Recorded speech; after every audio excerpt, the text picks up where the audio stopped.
paz do Senhor Jesus. Amém. Vocês estão bem? Amém. Quero, antes de mais nada, agradecer a Deus pela oportunidade, agradecer a vida do Mateus pelo convite, que Deus abençoe sua vida poderosamente, está com saudade.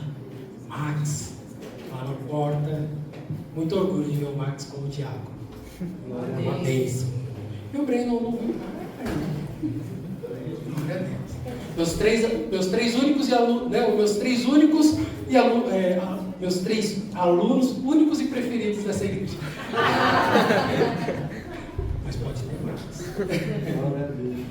Deus abençoe a vida de cada um de vocês. Quero justificar a ausência da minha esposa. Minha esposa ela é psicoterapeuta. Ela está atendendo nesse horário, né? Então ela atende online, né? Então ela está com o paciente dela, não pôde estar aqui. Pediu para saudá-los com a paz do Senhor. A igreja recebe a paz. Amém. Também trago a saudação de paz do meu pastor, que me abençoou para estar aqui. Tem culto hoje lá na igreja, e aí ele falou: Varão, você vai estar lá ou vai estar aqui? Eu falei: pastor, tem culpa do Brasil ter jogado. Ele falou: não, vai lá, Deus te abençoe. E da mesma forma também trago a paz do meu líder, Bispo Samuel Ferreira, eu sou da Assembleia de Deus do Braço, e aonde nós vamos, nós recomendamos a paz do Senhor Jesus. Que Deus abençoe a vida de cada um de vocês, cada família. Só que eu já falei demais. Vamos à palavra de Deus. Abra sua Bíblia comigo no livro de Jonas, capítulo de número 1.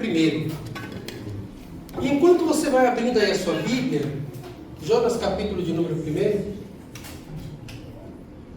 eu quero trazer alguns pontos e algumas observações a respeito do que foi proposto nesta noite. Eu recebi o convite para falar sobre a importância das missões. E eu sou pastor, não sou pastor dirigente, então não dirijo um povo, mas eu sou mais evangelista do que pastor. E ainda assim, como evangelista, eu sou mais professor do que evangelista. Então, a mensagem talvez não seja aquela mensagem avivalista que vocês estão acostumados, habituados ou esperando, mas é uma mensagem bem expositiva da palavra de Deus. Glória a Deus. Por quê? Porque quando nós falamos de missões, nós precisamos entender duas coisas. A igreja, ela tem obrigatoriamente, vamos dizer assim, dois grandes ajuntamentos. O primeiro é a Santa Ceia do Senhor, a qual nós fazemos para relembrar aquilo que Ele fez por nós. É isso que Ele diz: fazer isto em memória de mim, porque todas as vezes que comerdes este pão e beberdes este cálice, anunciais a morte do Senhor até que Ele venha. E qual é a segunda reunião mais importante da igreja? É missões. Nada é mais importante na vida da igreja do que o culto de missões. Não é congresso de jovens, não é congresso de mulheres, não é escola bíblica, apesar de ser extremamente fundamental. Por que é missões? Porque fala diretamente sobre aquilo que a igreja deve lembrar de quem ela é. Enquanto ceia, nós lembramos daquilo que Jesus fez, o culto de missões nos lembra daquilo que devemos fazer. Forte, Jesus. É simples assim. Não existe igreja cristã sem missões. Para se ter uma ideia, Charles Spurgeon ele escreveu a seguinte frase: todo cristão, ou ele é um missionário, ou ele é um impostor. Forte, Jesus. Muito simples. Ou ele é um missionário, ou ele é um impostor. Por quê? Porque quando nós lemos Marcos capítulo 16, verso 14 e 15, a ordem é muito simples: ide por todo mundo e pregai o evangelho a toda criatura, para que todo aquele que crer seja batizado e seja salvo. Então, se você é cristão e não está anunciando o Evangelho, você é um impostor. Você está, como se diz, né, ultimamente, com sabor cristão. Forte, Jesus. E não é isso. Porque ser cristão é padecer as dores de Cristo. É ser parecido com Cristo. Em suas aflições e em sua missão.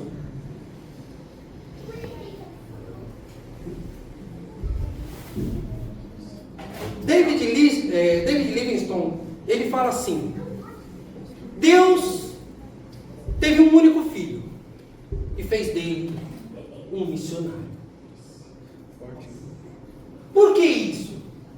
Porque Jesus, ele declara isso. Evangelho de João, capítulo de número 6, verso de número 39, ele diz diante dos discípulos o seguinte: eu só tenho uma missão a realizar, que é fazer a vontade daquele que me enviou. E qual é a vontade de Deus? A vontade de Deus, segundo o próprio apóstolo João, ele escreve o seguinte: que a vontade de Deus é que nenhum se perca, mas todos sejam salvos. Aleluia, Jesus. Então a gente já começa a ter a percepção de que a missão da igreja é anunciar o Evangelho. Mas qual o Evangelho? O Evangelho da salvação. Notem que em Lucas capítulo 10, Jesus ele comissiona 70 homens com uma missão. Vocês vão pelas cidades, anunciem, é a primeira vez que Jesus usa a palavra, anunciem o Evangelho. Entrem nas casas, entrem nas cidades, preguem, curem, libertem, façam a obra a qual eu estou ensinando vocês a fazer. E aí passa-se algum tempo, esses homens voltam todos alegres. Ah, Senhor, o Senhor precisava ver, porque no teu nome nós expulsamos demônio, no teu nome nós operamos milagre, no teu nome nós fizemos maravilhas. E sabe qual é a resposta de Jesus? Não se alegrem, porque os demônios se sujeitam. Alegrem-se, porque o nome de vocês está escrito no livro. Aleluia, Jesus. Glória a Deus. Então a gente começa a entender o que é Evangelho. Evangelho significa boas novas, é a mensagem mais extraordinariamente incrível que poderíamos ouvir. Pense o seguinte: você tem um amigo, uma pessoa muito próxima, e ela sabe que em determinado lugar estão doando roupa, alimento, tudo que você precisa. E você tem muitas necessidades. E você tem aquele amigo perto, e ele sabe dessa fonte, só que ele não te conta. Ele sabe da tua aflição, sabe aonde conseguir os recursos para te ajudar, mas ele não te conta. Ele é o teu amigo? Forte. Muitas vezes é isso que nós fazemos com ele. Nós vemos a necessidade do mundo, compreendemos as aflições do mundo, mas não falamos qual é a conta. Lei, Jesus. Verdade. Mas eu pedi para abrir no Evangelho de Jonas. Livro de Jonas, capítulo 1, verso de número 8. Vamos lá. Por que o livro de Jonas? Porque Jonas é um missionário. Jonas, no Antigo Testamento, é uma tipificação de Cristo, ou seja, ele representa o próprio Cristo. Em Jonas capítulo 1, no verso de número 8, são lançadas sobre nós 4 perguntas, e nós vamos decorrer sobre essas perguntas, para entender a importância de missões.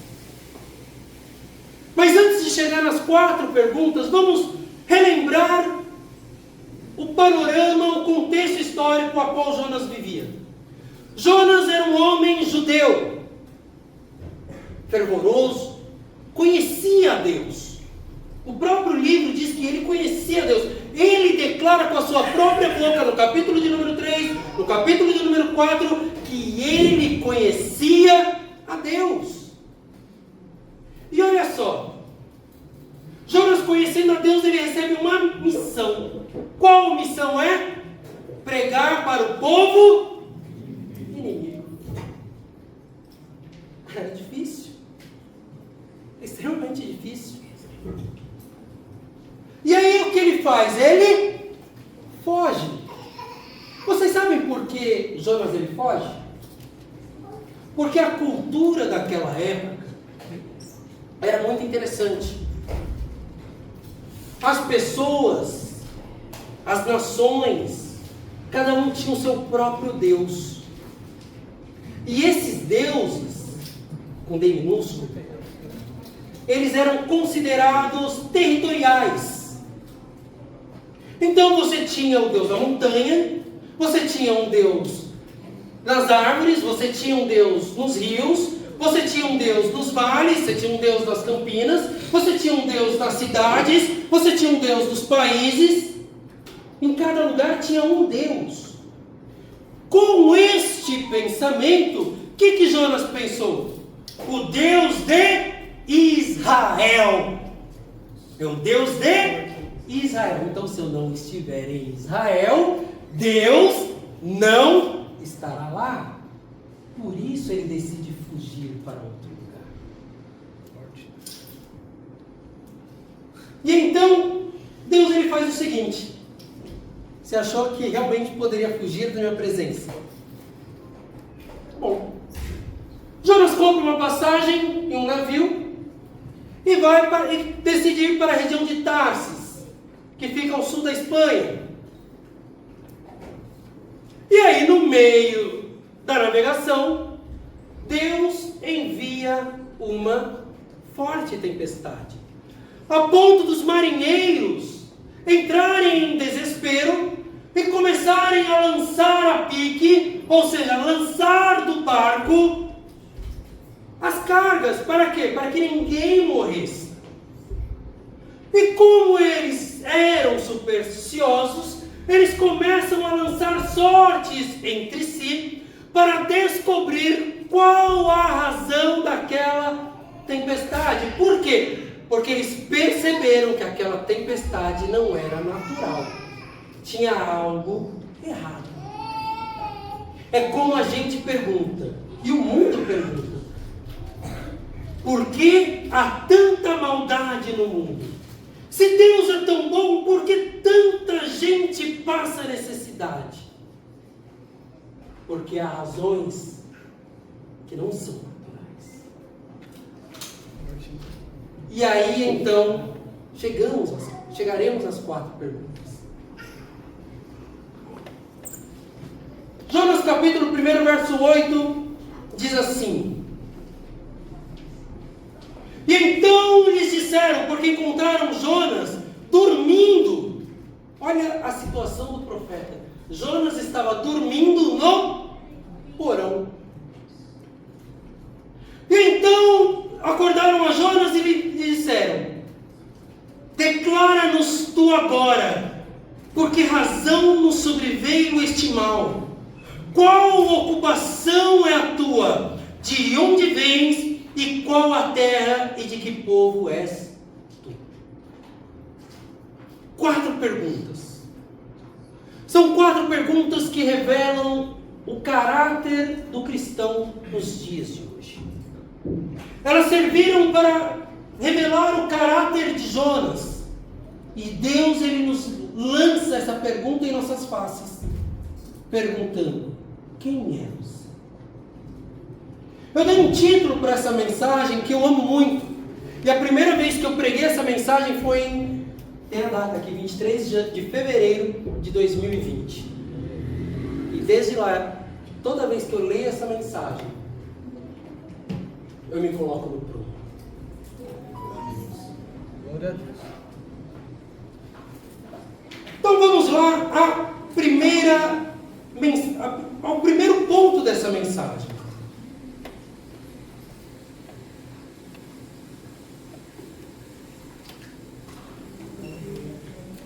Por que causa nos sobreveio este mal?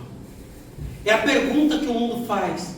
Se Deus é bom, por que tanto sofrimento?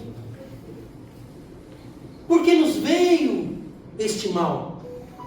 Por que coisas ruins acontecem com pessoas boas? A verdade é que nós não temos essa resposta. O único que tem é aquele que é o portador de toda a ciência, aquele a qual a sabedoria se assentou para aprender com ele. Está escrito isso no livro de Jó. Aquele que tem o conhecimento de todas as coisas. Só Deus é quem sabe a resposta. Porém, quando Deus ele nos faz essa pergunta, Ele está exigindo um posicionamento. Por que razão sobreveio este mal? Essa pergunta expõe a realidade da culpa. O mal sobreveio àqueles homens porque estava diretamente ligado à desobediência de Jonas. Ele era profeta de Deus, mas decidiu fugir da presença de Deus.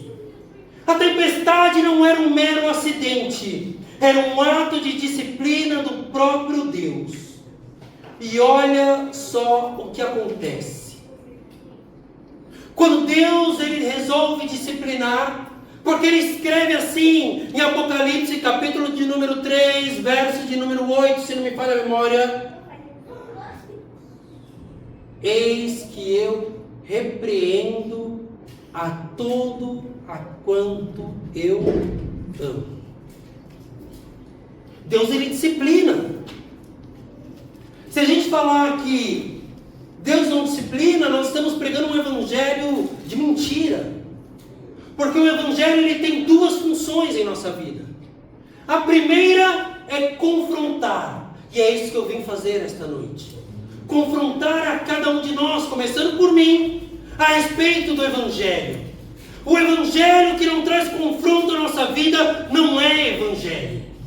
O evangelho que não nos coloca no prumo não é evangelho.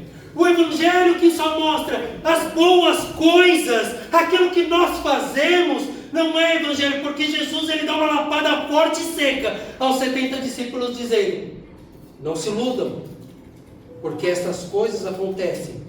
Se alegrem tão somente porque vocês têm o seu nome escrito no livro. Aleluia, Jesus. Saibam de uma coisa: o nome de vocês está escrito no livro da vida, não é por mérito de vocês, não é porque você é bonito, não é porque você é da Assembleia de Deus, não é porque você é da Igreja Apostólica, não é porque você usa óculos, porque você é caucasiano, porque você é negro, porque você é alto, porque você é baixo, não. Efésios capítulo de número 2 diz assim: aleluia, Jesus. Que a salvação é pela graça. Glória a Deus, aleluia. E isso não é mérito de vocês, para que ninguém se glorie dizendo de si mesmo: eu fiz isso ou eu fiz aquilo. Aleluia. Então a primeira coisa que eu preciso fazer é confrontar vocês e dizer que o que está acontecendo ao nosso redor é nossa culpa. Porém, um evangelho que só confronta, que só aponta, também não é evangelho. Porque o evangelho, ele também conforta. Aleluia. Tem que ter o confronto e tem que ter o conforto. Glória a Deus. Porque ele diz assim: alegrem-se porque porque o nome de vocês está escrito no livro da vida. E esse é o conforto. Aleluia, Jesus. Saber que o nosso nome está em um lugar que não pode ser apagado. Porque não está no controle do homem, muito menos de Satanás. Nós não temos a capacidade de arrancar o nosso nome do livro da vida. E aí, se eu for entrar em algumas questões teológicas, a gente vai longe. A respeito da doutrina da salvação, predestinação, e vai longe. É muita coisa. Mas, o que eu quero dizer nesta noite? Quando Jonas ele é confrontado, a primeira pergunta que lhe fazem é: por que razão nós estamos passando por esta dificuldade? É simples.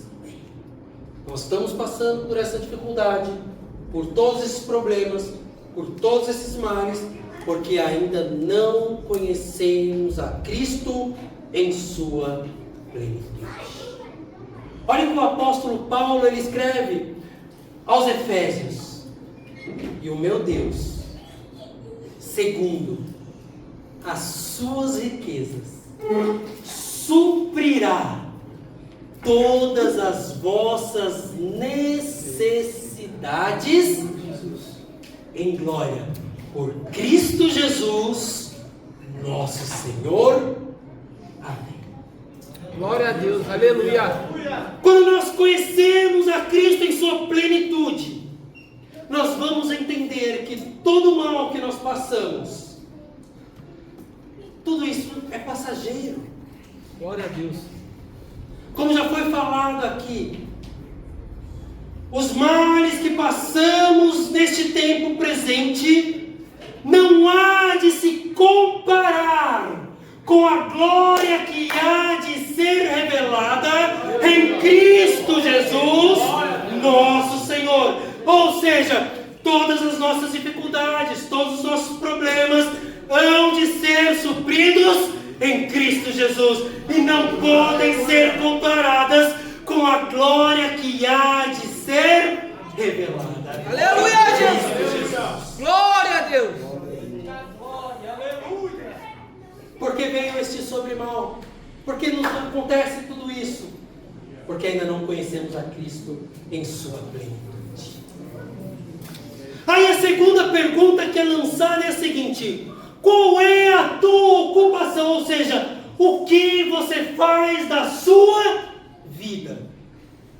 Aqui eles não estão perguntando se você é secretária, se você é professor. Estão perguntando quem é você. Eu sou cristão. E aí eu lembro da pergunta, da frase de Spurgeon: se eu sou cristão, ou eu sou um missionário, ou eu sou um... Qual é a tua ocupação? Você é um missionário ou você é um impostor? Eles perguntam isso porque eles percebem que aquele homem não era da tripulação, aquele homem não era um passageiro comum, porque se fosse um passageiro comum, não estaria escondido no porão. Eles percebem que aquele homem tinha algo diferente. E perguntam: qual é a tua ocupação? E qual é a resposta de Jonas? Eu sou hebreu, servo do Deus que fez os céus e a terra. Ou seja, ele já se posiciona. Eu sou cristão para os dias de hoje. Eu sou aquele por quem Cristo morreu na cruz. Eu sou aquele que tinha uma multidão de pecados, mas eles não foram levados em conta e Cristo me deu a salvação. E essa salvação não é somente para mim, é para todo aquele que crê. João escreve assim em sua carta, na primeira epístola, no capítulo de número 2, no verso 1: Filhinhos, estas coisas vos escrevo, para que não pequeis, mas se pecares, tendes um advogado para com Jesus Cristo, o justo. E Ele é a propiciação, ou seja, Ele é o sacrifício, não somente dos meus pecados, mas dos pecados de todo o mundo. Aleluia, Jesus! Então a primeira pergunta é: de onde você vem? Porque a primeira pergunta é: por que nos acontece todos esses males? porque ainda não conhecemos a Cristo em sua plenitude. E qual é a tua ocupação? Ou seja, o que você faz da sua vida com o tempo que Deus te deu? Olha aí, Jesus. Ou você é um missionário, ou você é um... Não tem meio termo. Qual é a tua responsabilidade como missionário? Eu poderia trazer aqui uma passagem onde o texto bíblico diz que somos mais do que vencedores, que somos a menina dos olhos de Deus, que somos como labaredas de fogo, ministros do Altíssimo. Mas eu prefiro trazer que somos responsáveis em levar a salvação através da pessoa de Jesus Cristo, nosso Senhor. Glória a Deus. Aleluia. Ezequiel capítulo de número 3, ele conta a respeito da função do atalaia. O atalaia, ele era um homem que ficava sobre a torre de vigília, esperando uma movimentação. Se o inimigo viesse, ele dizia: eis que veio o nosso inimigo, preparem-se para a guerra. Se nada acontecesse, ele dizia: estamos em paz. Porém, se o inimigo viesse e ele não desse a notícia e morresse uma alma sequer, o sangue daquela alma sobreviria sobre aquele atalaia. O que eu estou dizendo é que todos nós somos atalaias. Todos nós somos responsáveis em dizer: o mal que está acontecendo aí fora é porque você ainda não conhece a Cristo em sua plenitude. Quer mudar de vida? Encontre a Cristo. Quer ter uma mudança na sua casa? Conheça a Cristo. Quer uma mudança na sua vida? Conheça a Cristo. Qual é a tua ocupação?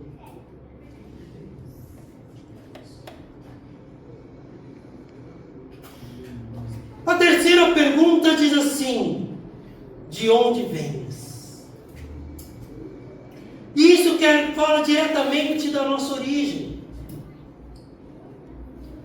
Na verdade, devemos ter um entendimento que não importa de onde nós viemos, do mundo. Qual é o nosso passado? Condenável, miserável. Mas, e nem tão somente entender qual é a nossa bagagem, aquilo que nós carregamos. Estas coisas devem servir apenas para nos lembrar daquilo, de quem éramos nós mesmos e daquilo que Cristo fez por cada um. Glória a Deus, aleluia! Entender de onde viemos nos ajuda a perceber para onde iremos. Aleluia! O apóstolo Paulo, ele ressalta em Filipenses 3, verso 13 e 14, que devemos esquecer das coisas que ficaram para trás e avançarmos para aquelas que estão à frente, a fim de buscar o prêmio da chamada celestial. Isaías 43, versos 18 e 19 diz assim: olha, não olhem para as coisas antigas, nem fiquem memorizando as passadas, eis que eu faço uma coisa nova. Aleluia. A pergunta de onde viemos, ela nos faz buscar entender do nosso passado, mas muito mais olharmos para o nosso futuro. Aleluia, Jesus. Ninguém vai de um lugar a outro sem olhar o ponto de saída, o ponto de partida e o ponto de chegada. A nossa chegada, ela é certa, é o céu. Jesus Cristo, ele declara que nós chegaremos ao céu. Evangelho de João, capítulo de número 14, nos primeiros versos diz assim: não se turbem o vosso coração, creiam em Deus, creiam também em mim. Por quê? Porque na casa de meu Pai há muitas moradas. Se não houvesse, eu diria assim: esperem um pouquinho, porque eu vou preparar lugar. Por quê? Porque eu quero que aonde eu esteja, vocês estejam comigo. Aleluia, Jesus. Glória, meu Deus. Logo em seguida, Filipe ele faz a seguinte pergunta: mas, Senhor, como iremos? Se nós não sabemos o caminho. Aí Jesus fala: Filipe, tu está andando comigo já tem 3 anos e ainda não entendeu? Eu sou o caminho. Ninguém chega ao Pai senão através Oh, glória a Jesus. Ou seja, já há um lugar preparado, já temos um destino certo. Porém, muitos se perdem durante o caminho, infelizmente. Mas o desejo de Deus é que nenhum se perca. Então, quando nós entendemos a pergunta de onde viemos, imediatamente devemos trazer à nossa memória aquilo que nos traz esperança. E o que é que nos traz esperança? Apocalipse, capítulo de número 20 e capítulo de número 21. Eis que há uma nova terra, Aleluia! Céu, glória, Jesus! tornada, esperando aqueles que serão arrebatados aos céus, aqueles que estarão com Deus, porque ele diz assim: eu serei o sol, eu serei a lua, não haverá mais morte, não haverá mais choro. Por quê? Porque as primeiras coisas são passadas. Eu estarei com vocês, vocês serão o meu povo e eu serei o seu Deus. Aleluia, Jesus. Glória a Deus. É para este Seja exaltado, Jesus. É para este lugar a qual nós iremos. E aí, a terceira pergunta, a última pergunta, já indo para o final. De que povo és tu? Declara-nos qual é a tua nacionalidade. Eu vou dizer uma frase que todos aqui já ouviram, se não ouviram, guardem. De que povo és tu? Nós somos o povo mais feliz da terra. Aleluia! Existe uma música que diz que somos um dos tais, o povo que vai morar no céu. Aleluia! E essa é a razão da nossa alegria. Essa é a razão da nossa esperança. Aleluia! Não tem como a gente olhar para tudo aquilo que Cristo fez e não se alegrar. De qual é a nossa nacionalidade?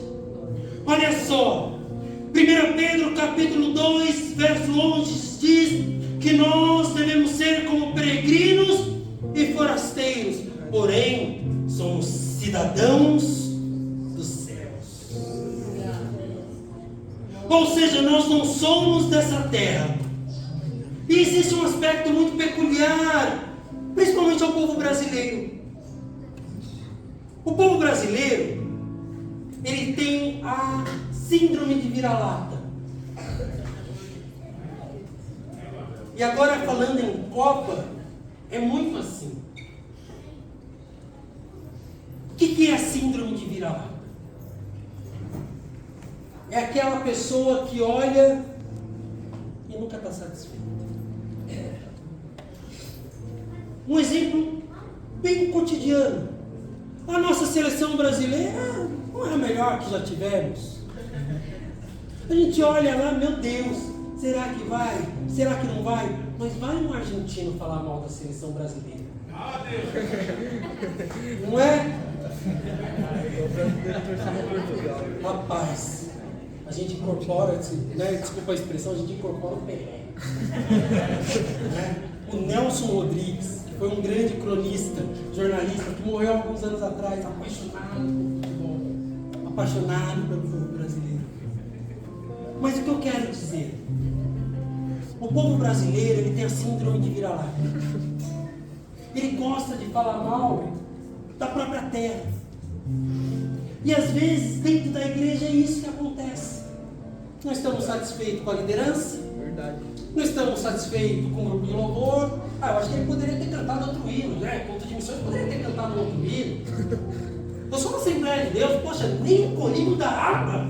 Misericórdia, que culto é esse? Vocês entendem isso? Mas esse não deve ser o nosso foco. Aleluia, Por quê? Jesus. Porque somos de um povo que fala língua estranha, de um povo que olha em mistério, de um povo que acredita no sobrenatural. Glória a Deus! Nós somos um povo diferente.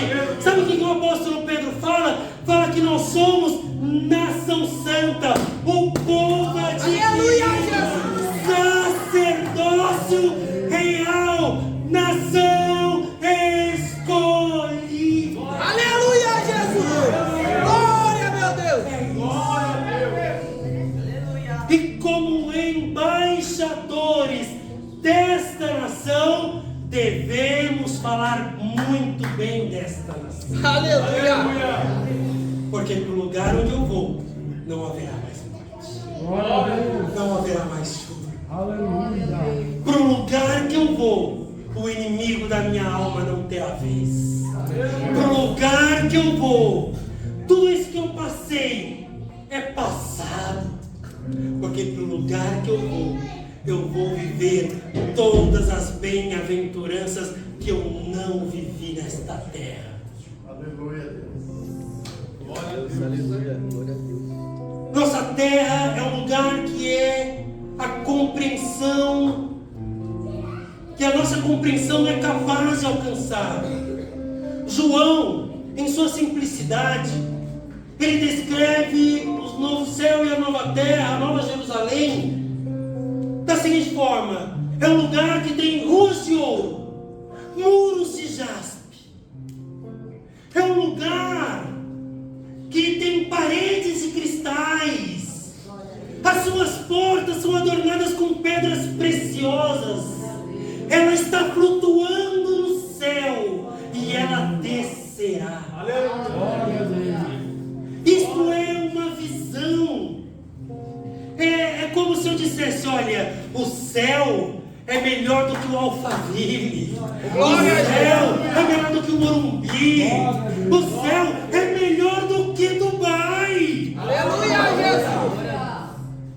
Coisas naturais que a gente consegue ter a percepção, entender, compreender.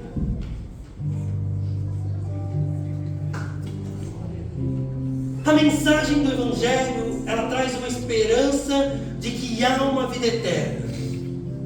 E não somente uma vida eterna, mas um local de amor junto a Deus por toda a eternidade. Não bastaria apenas a salvação se ela não viesse acompanhada de lugares celestiais. O céu não é para todos, somente para aqueles que são feitos filhos de Deus. Glória a Deus, aleluia. Evangelho de João, capítulo 1, verso de número 12. A todos quanto receberem, serão feitos filhos de Deus. Aleluia. A Bíblia diz que nós fomos comprados por preço de sangue e por isso não somos mais pertencentes a nós mesmos. Antes éramos escravos do pecado, agora somos servos livres e a nossa terra é o céu, que é para onde nós vamos e é o motivo das nossas esperanças. Glória a Deus.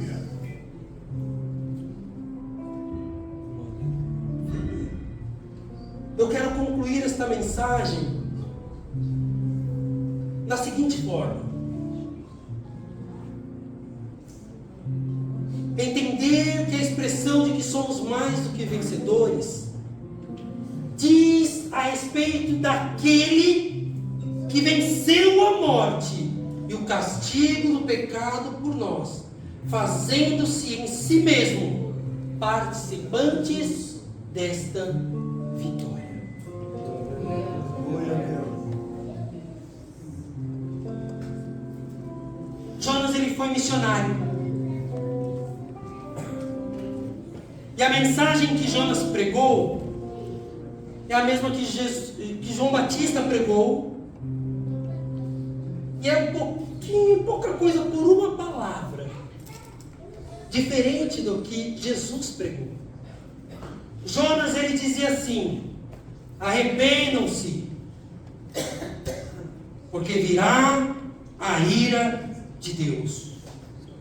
João Batista pregava assim: arrependei-vos, porque é chegado o reino dos céus.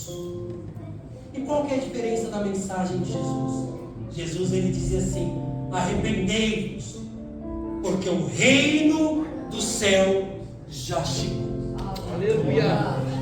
Enquanto Jonas e João Batista anunciavam que o reino estaria por vir, veio o próprio Cristo Jesus e diz: o reino já chegou. Então, nesse momento, qual é a nossa missão? Anunciar que o reino já chegou. Glória a Deus, aleluia. E como fazemos isso? Através de atos, sinais, maravilhas, prodígios. É expulsar demônio, é curar enfermo, é dar liberdade aos que estão presos, é dar vista aos cegos, é fazer com que os surdos ouçam, que os aleijados andem. Quando Jesus, ele está na sinagoga em um sábado, Evangelho de Lucas, capítulo 4, diz assim: então o príncipe da sinagoga entrega-lhe o pergaminho e Jesus abre o texto e encontra o que está escrito em Isaías capítulo 61, que diz assim: eis que é o ano aceitável do Senhor, e eu fui chamado para pregoar este ano, para dar vista aos cegos, para trazer liberdade aos cativos, para dar cura aos enfermos, para que isto se faça em todo o tempo. Então Jesus fecha o pergaminho, senta-se no seu lugar e toda a sinagoga está com os olhos fitos nele, e ele faz uma única declaração: no dia de hoje se cumpre esta palavra. Aleluia, Jesus. Sabe o que isso quer dizer? Que nesta quinta-feira se cumpre esta palavra. Glória a Deus, aleluia. Vocês foram todos levantados como missionários, levantados como evangelistas, levantados como apóstolos, porque apóstolo significa enviado. Missionário quer dizer aquele que recebeu uma missão. Evangelista é aquele que prega o evangelho. Então eu sou um missionário, eu sou um evangelista, eu sou um apóstolo. Por quê? Porque me foi dada uma missão. Que missão é essa? Ide por todo mundo. Para quê?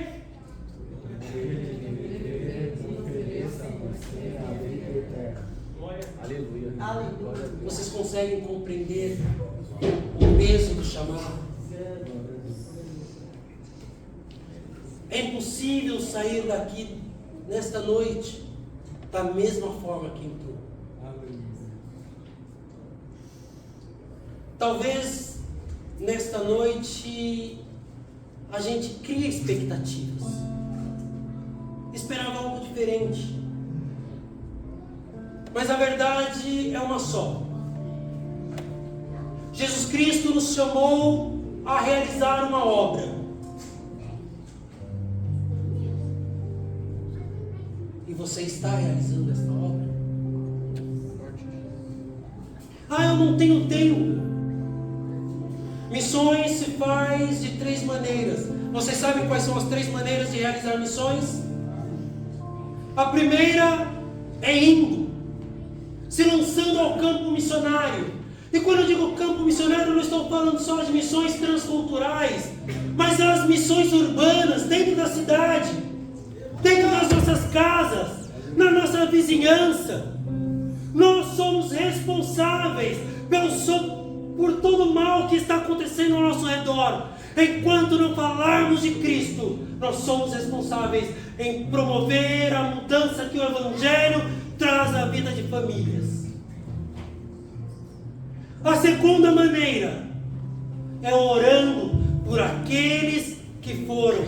Se você não tem coragem de ir, se você não tem coragem de ir para o campo missionário, evangelizar, entregar um panfleto, e olha, eu vou falar uma coisa: entregar um panfleto e falar Jesus te ama, não é evangelismo. Sabe por quê? Porque está escrito em Tiago o seguinte: dizer que Jesus ama não é evangelismo não, porque até os demônios sabem disso, só que eles não têm o temor que nós temos, eles não são obedientes. Você falar Jesus te ama não é evangelismo, sabe por quê? Porque eu falar pastor, Jesus te ama, e você continua no pecado, eu não estou te evangelizando, eu estou apoiando o teu pecado. Jesus te ama, mas Ele quer mudar a sua vida. A igreja, ela não é um lugar de acolhimento, ela é um lugar de transformação. A primeira obra que o Espírito Santo faz em nossas vidas se chama regeneração. Jesus te ama, mas Ele quer mudar a sua vida. Jesus te ama, mas Ele transforma. Sabe por quê? Porque Ele transformou a minha. Deixa eu falar quem era o Márcio. O Márcio, ele era um jovem que frequentava Umbanda. O Márcio era um jovem viciado em prostituição. O Márcio era um jovem que não queria saber de nada, que a vida dele estava boa, que ia à igreja de vez em quando, mas saía da igreja e fumava. Mas quando eu tive um encontro com Cristo, eu entendi que a minha vida precisava ser transformada. Quando a gente ama, a gente repreende aquele que ama. O próprio Deus, Ele fala isso: eu amo e repreendo a todo aquele que eu quero.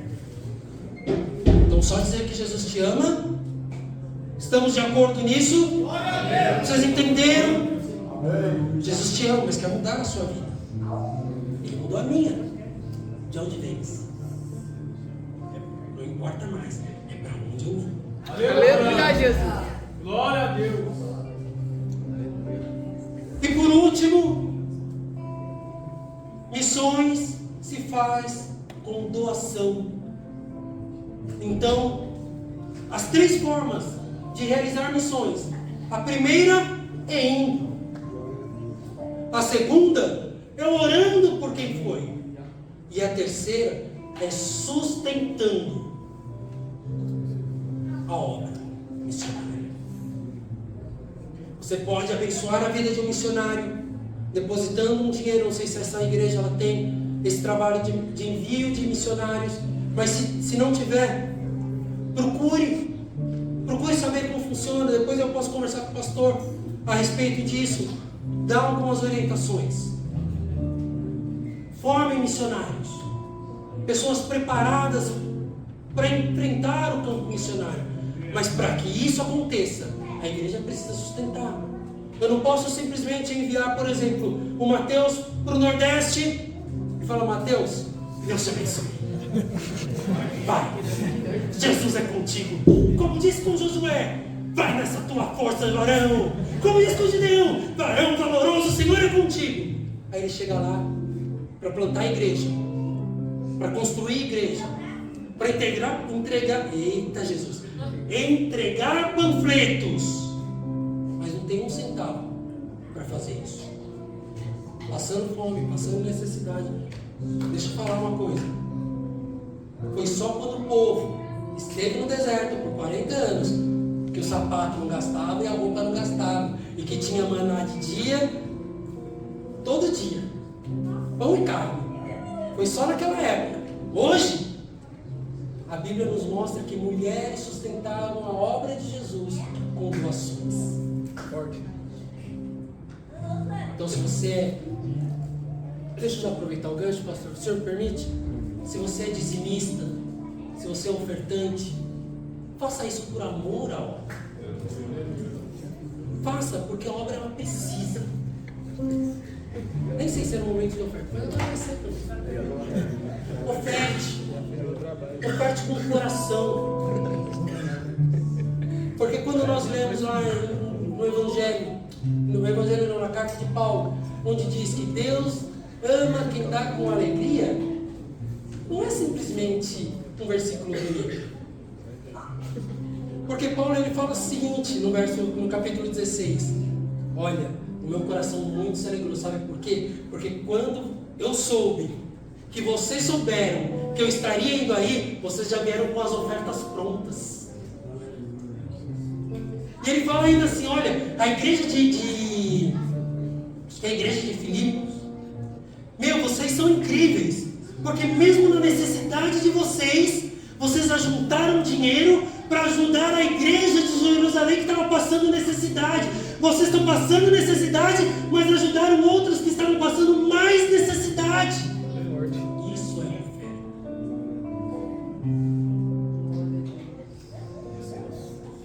Faz parte, gente. Tudo isso é missão. Vocês estão sentados em um templo muito bonito, com cadeiras confortáveis, ar-condicionado, ventilador, equipamento de som, tudo isso é super confortável. Talvez seja confortável demais, né? Talvez seja conforto demais. Eu falei que ia terminar, mas aqui, pastor, Atos dos Apóstolos, capítulo de número 8, diz que começou uma grande perseguição sobre a igreja. E aí, quase todos foram dispersos de Jerusalém. Ficou só os apóstolos em Jerusalém. Sabe o que aconteceu com essa dispersão? A igreja ela cresceu. Foi pregada em Antioquia, foi pregada em Samaria, ela foi pregada por todo o sul todo o norte norte do Oriente Médio, que é o sul da Europa, Turquia, lugares que nem se imaginava, foi alcançado porque a igreja estava sendo perseguida. E às vezes a gente está confortável demais.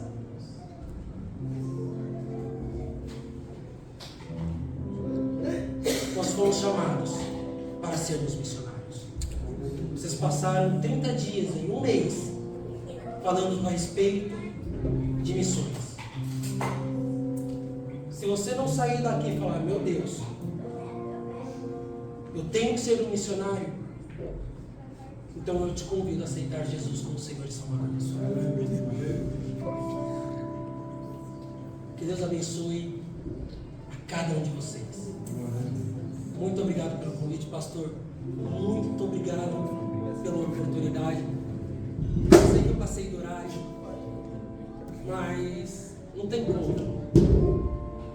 Se o pastor quiser, a gente pode marcar um eu me convidando. Ó. Gente, é que eu sou professor de teologia, então essas coisas me chamam. Mas se o pastor quiser, a gente pode marcar um dia para falar sobre missões transculturais. Eu fiz dentro da Assembleia de Deus um seminário sobre evangelismo e missões. Foi 4 horas de palestra. Se vocês tiverem paciência, estou à disposição. E não cobro, olha que bênção. Gente, muito obrigado. Que Deus abençoe a vida de vocês. Lembrem-se do seguinte: ou você é Ou você é cristão, ou você é um missionário, ou você é um Impostor. Se vocês guardarem isso, eu já fico satisfeito. Que Deus abençoe. Glória a Deus.